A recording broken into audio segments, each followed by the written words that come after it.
Je ne parlerai pas pour les autres, mais vous savez, en ce qui nous concerne au PCRN d'ailleurs et moi, dans le cadre de mes activités dans la diaspora, nous, on n'a jamais été dans le conflit bruyant. Vous savez, il y a des voies de recours.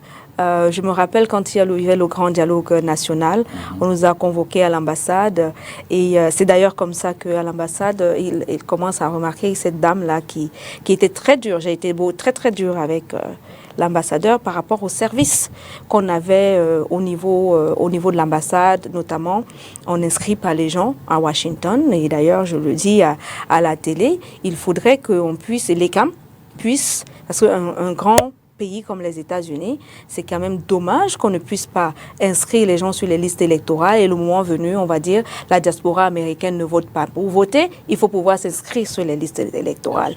Donc, ces petites dénonciations-là, mais on les fait dans les normes. On fait des mémos, on parle à l'ambassadeur, mais ce qu'il ne faut surtout pas, c'est être dans une relation avec les autorités camerounaises ou leurs représentants d'ailleurs, une relation de conflit, mais être dans une relation de dialogue. S'il y a un problème, on le dénonce. S'il y a une solution, on la trouve ensemble parce que à la fin de la journée, ce qu'on veut, c'est que notre pays avance. Donc non, nous, on a toujours été dans une collaboration très étroite avec nos représentations diplomatiques, que ce soit aux États-Unis, en Belgique, en France, en Allemagne, etc. D'ailleurs, notre président d'Allemagne, M. Mba, que je salue d'ailleurs, était en fin de cette semaine présenté, parce que vous savez, le livre de notre président Cabral, le fédéralisme communautaire, c'est la forme de l'État que notre parti propose pour le pays. Donc, il est important que, même à ce niveau de représentation diplomatique, qu'on puisse faire que ces dirigeants du pays s'imprègnent de cette vision que nous voulons appeler.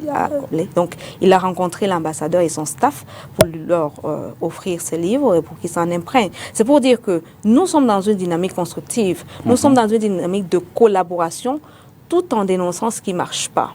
Parce qu'il faut que ça marche. Et dans la diaspora, on est beaucoup plus exigeant parce que nous vivons dans des pays où on ne peut logiquement pas avoir, par exemple, des pratiques qui ne cadrent pas avec notre environnement. Donc on dénonce quand il faut, mais on le fait avec manière.